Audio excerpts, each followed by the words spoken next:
Business Show. I'm Laura, and on today's show we're going to be talking about how to structure your day and plan your week as a coach. I think this is a really interesting topic to get into, how we set up our days and our weeks. Like, that is our life. Like, when it comes to things like intentional living and lifestyle design and being more productive and actually enjoying our day-to-day life, this is what it's all about. And if we can really look at how we can intentionally structure and plan our weeks and our days, we get to create amazing change in our life. And I think as a coach, one of the brilliant things that we have is flexibility in how we can do that, and we really get to put ourselves in the driving seat of how we want to live and how we want to structure our days, basically. So I think it's a really interesting topic. I'm going to share my 6-step process for reviewing what it is that you've got going on now and implementing and planning out how you want things to look to better suit you as well. And another thing that we're going to really focus on today is making sure that this is person-centered, because you can get all of these fantastic productivity tips and bits of advice and stuff from elsewhere, but ultimately it has to work for you. And what I'm going to cover today is really around you being able to identify what you need your days to look like and how you need to plan things and flow with things as well. So before we get into all of that, I wanted to just touch on a few things that I've noticed in my journey as well, and also with my clients, things that come up when it comes to structuring our days and planning our weeks in a way that is really going to be beneficial to us.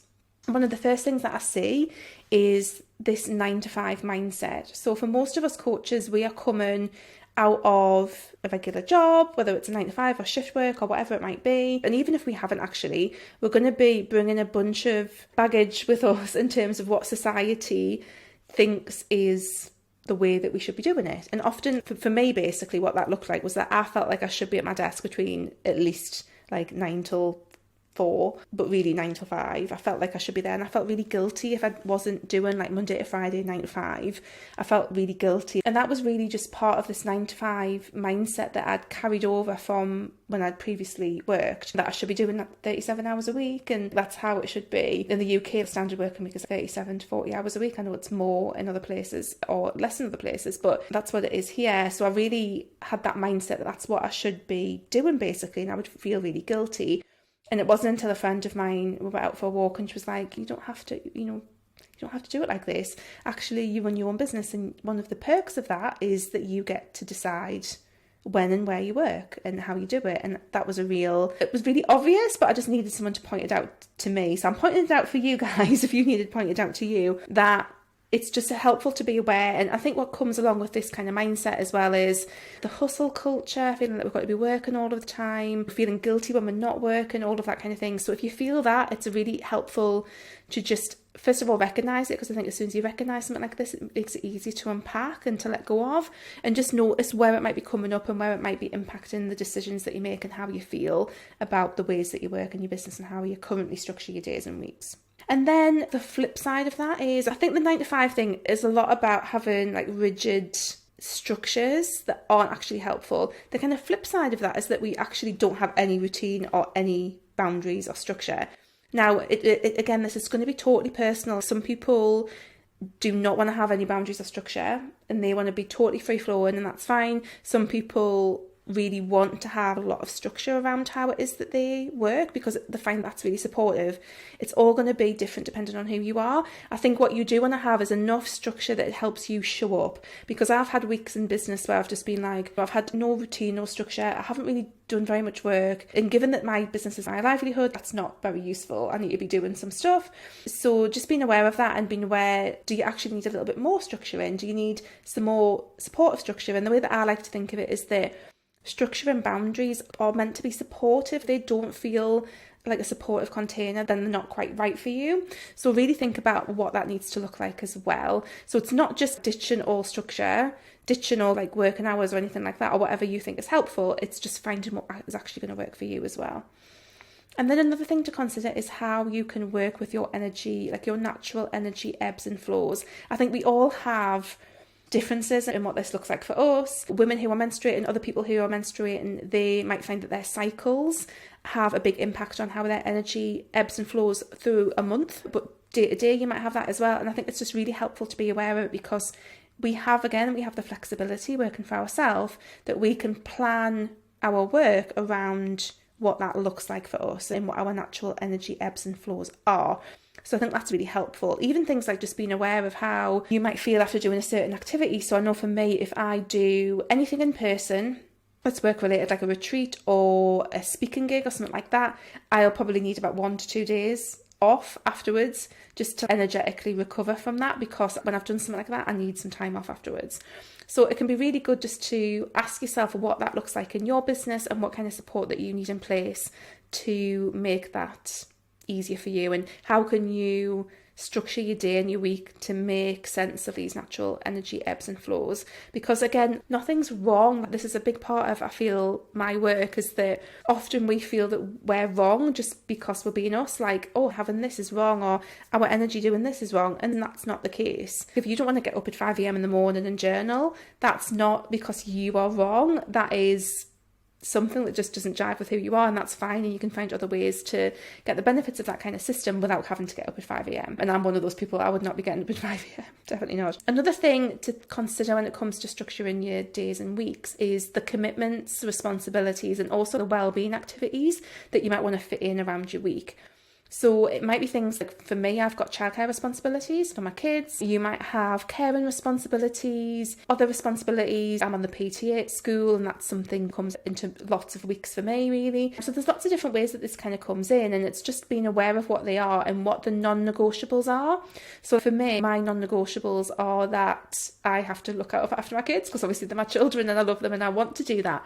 And obviously it's a big non-negotiable about what that looks like. It might be for you that like childcare is flexible and that you've got a partner or parents or whoever, and I've got that as well. There's some things that are negotiable and some things that aren't, but it's really helpful to think about what they are so that you can map them into your week and adjust around them if they're non-negotiable.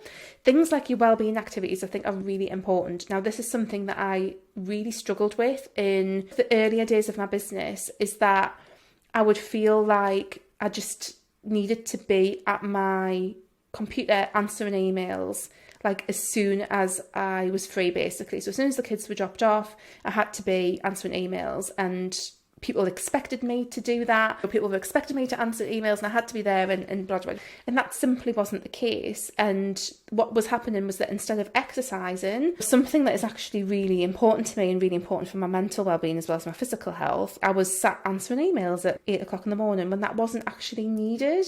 So it can be really useful, again, just to see what are your wellbeing activities that you want to include in your week. So for me, it's exercise, it's EFT, journaling. Those are like the main ones that I want to be able to fit into my week. And again, like another thing that I often say is like, we don't have to completely separate our business and our life unless we want to. So perhaps part of this activity is thinking, I want time to prep some food for the week. Do I do that on a Monday morning? Or do I get my groceries delivered on a Monday morning? Or your life and your business can flow together if that feels good for you. If it doesn't, then that's fine. You don't have to do it. But if you wanted to, then that's totally fine as well. It can be really helpful to consider what those things look like. And then if you have a bit of a clash like I did there with my exercise and answering emails, I'm going to link to an episode of the show that I did around boundaries, because really that's a little bit about how we communicate our boundaries to our clients so that we don't feel that expectation is on us. And one of the things that I did was I have an email autoresponder that tells people when they can expect to hear back from me. And I try and make it clear to all of my clients and people that I work with when I am available and when I'm not, so that there's less pressure on me. Even though I don't think any of my lovely clients expect me to be answering emails like the second I wake up, it just helps me by knowing that I've communicated that to people as well. So that's another thing to consider too. Another thing when it comes to structuring your week as a coach is thinking about non-client days.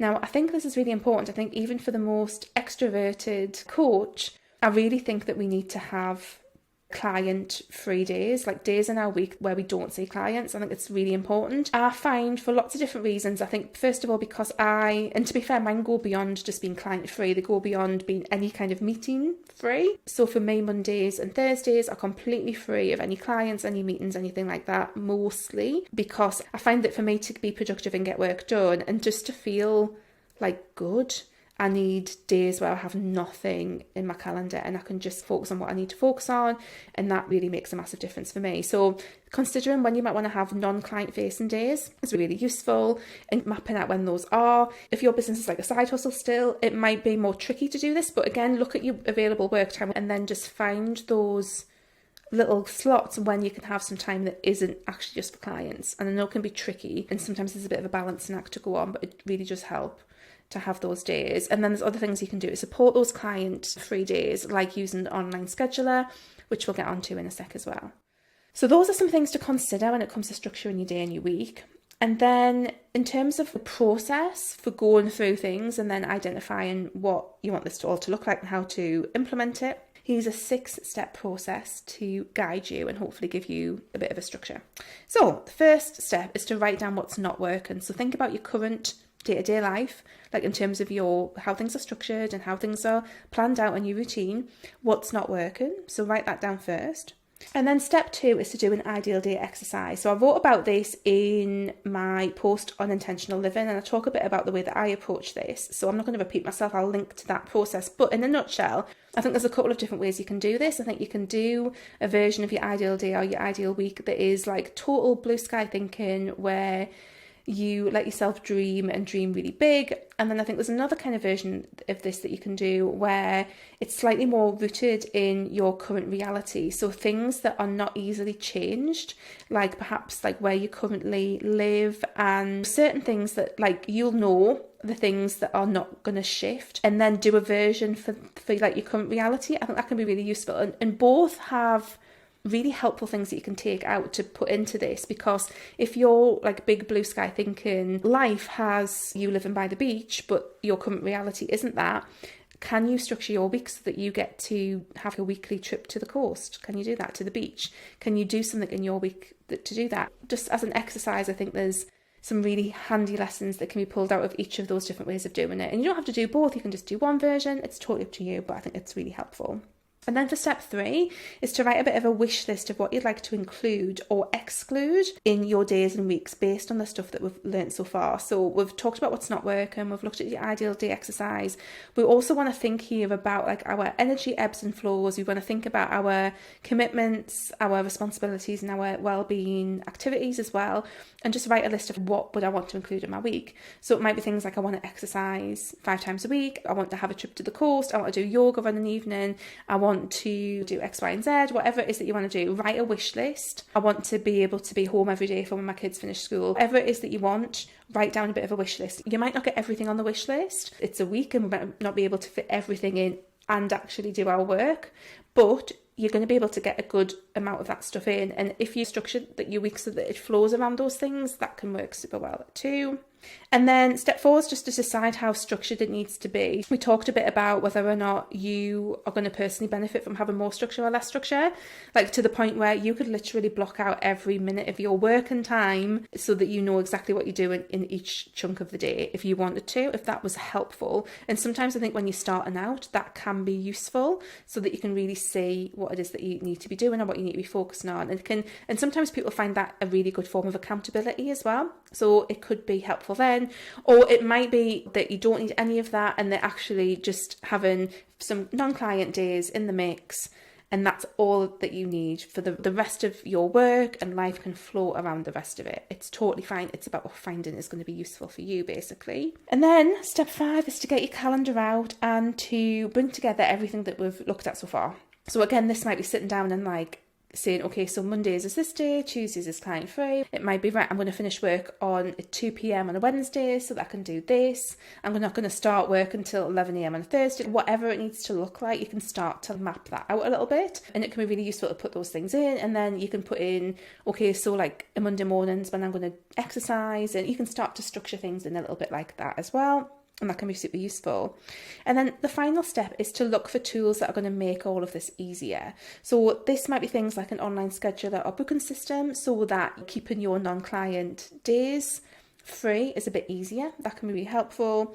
It can be using tools like, I really love Notion. I'm sure you guys have been listening to the show for any amount of time will know that I'm a big fan of Notion for organisation and planning, things like that. It might be using a tool like that. It might be recognising that actually you're at the point in your business where you need to outsource, you need to work with a VA so that you can take some tasks, some like admin tasks off your hands. It's just really helpful just to think, is there anything that can make any of this easier? Can I squeeze anything else out of this by finding a really good tool that's going to improve my systems, give me more time and things like that? So that's a 6-step system. I'm going to run through that again. So step 1 is to write down what's not currently working. Step 2 is to do an ideal day exercise. Step 3 is to write down a wish list of all the things that you want to include or exclude in your week and in your day.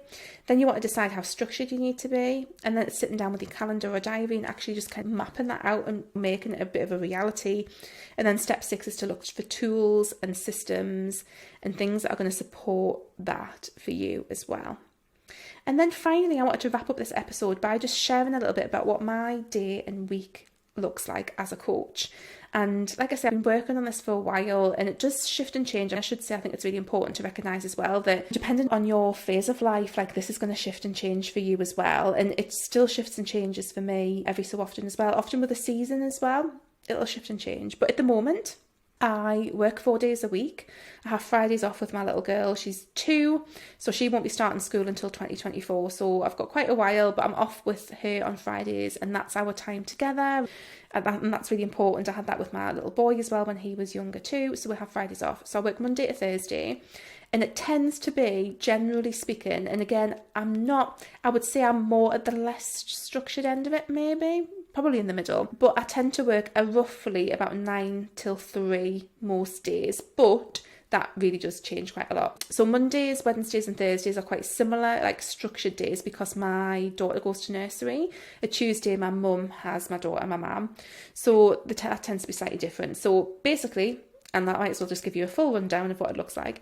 Monday morning, the kids go, like Finley goes to breakfast club at 7:30 and Freya starts nursery at 7:30. I come home, I either run back from the nursery, I'm starting to do some running, so I'll run back from the nursery and have a shower, or I'll come back and I'll do a workout. So I'll hop on that bike and do a Peloton thing, or I might do like a Peloton strength thing, or I might do a yoga workout for my friend Jo who runs Happy Yoga Newcastle. I'm in her membership.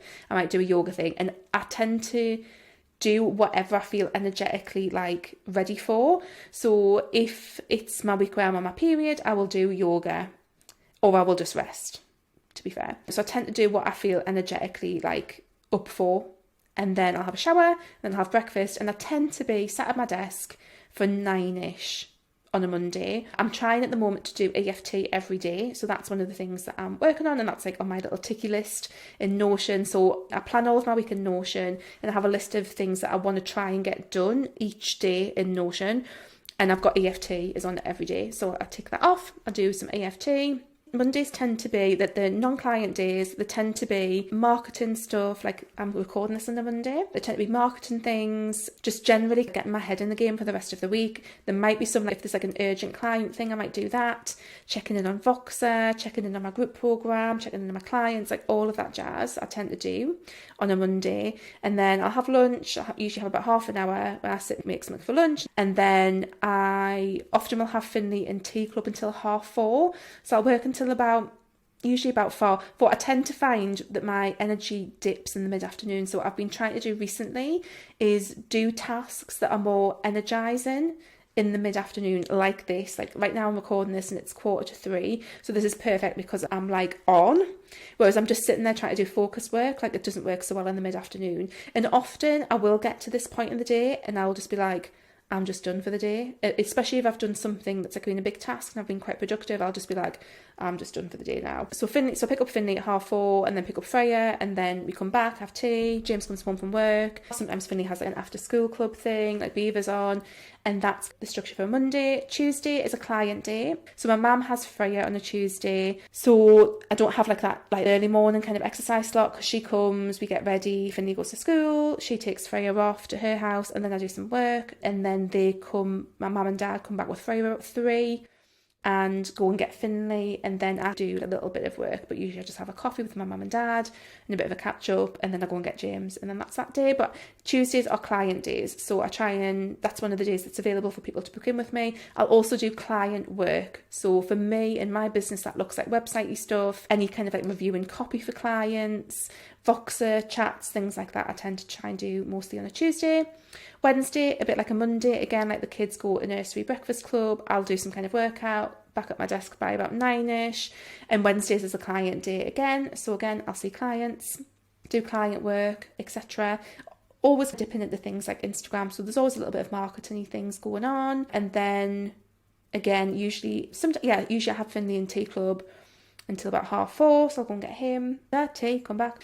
And then on a Thursday, again, it's very similar, but that Thursday's a non-client facing day. And recently I've been meeting up with friends for a coffee every Thursday morning. So usually I don't get started until like 10:30, 11 on a Thursday. And then Finley usually goes to one of his friends' houses, like my friends as well, after school. So I get a little bit longer in the afternoon. But in the summer, I've been finishing at 4, going to get Freya, and then going round to that friend's house where Finley is. And then, like I say, I'm off on Fridays. And Thursdays tend to be my day where in an ideal world, I try and do stuff that's moving my business forward. So whether it's planning the summit, or whether it's creating a new freebie or rewriting my funnel or whatever it might be, like I try and do that on a Thursday. It doesn't always work out that way, because Thursdays tends to be like whatever doesn't get done during the rest of the week gets done on a Thursday.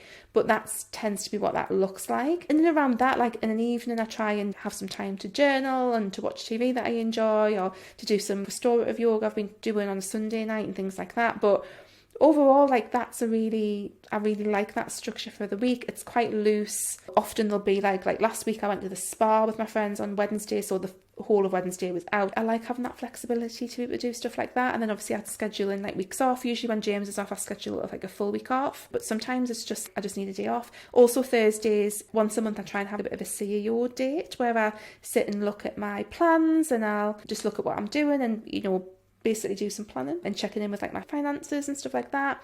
And that's basically like how my stuff is structured, and I just find that works really well for me. It's enough structure but enough flexibility. It means I'm working on stuff in my business that it tends to be moving it forward most of the time. Although, as I talked about in one of my recent episodes, like the last few months has been much like looser in terms of moving things forward, but that's been fine because we've been moving things forward in other ways in terms of all the building work in the house. So that's what my week looks like, basically. That's how mine's structured. And again, like yours doesn't need to look anything like that at all. Yours can look exactly however you want it. Occasionally I will do an hour after the kids have gone to bed if I feel the call, but usually after bed, like after the kids have gone to bed, it's things like I'm doing like a course at the moment around interior design, so I might do some of that. I'll just do other things that's non kind of business related, because I do think, although life and business definitely merges for me, I do think it's really good to have activities and hobbies and other things that you enjoy that isn't necessarily business related as well. So I hope that you found that helpful. I'd really love to know, as always, if this has been useful. If you want to change how you structure your day, how you plan your week as a result of this episode, please let me know. I'd love to know. And if you want to take this further, I do have my Notion planning templates, which are just £14, $19 I think. I'll link to those. Definitely worth checking out if you want to use that as a bit of planning. And also I have my course, the Soul-Centered Planning Process, which is going to have a bit of a redo, and I'm probably going to run something live around that towards the end of the year, because I do really love that course, and I think it just needs a bit of a refresh. So that'll be coming as well towards the end of the year. But as always, I hope that has been helpful. Hit me up on Instagram, come and pop me a DM. I'm at Wholeheartedly Laura. If you're watching on YouTube, give me a thumbs up. If you are listening on Apple Podcasts or Spotify, please do leave me a review. It would be amazing and super, super helpful. And yeah, anywhere you can find me on my website as well if you want to get in touch and connect. So yeah, I hope that's been helpful, and I'll see you next time. Take care. Bye.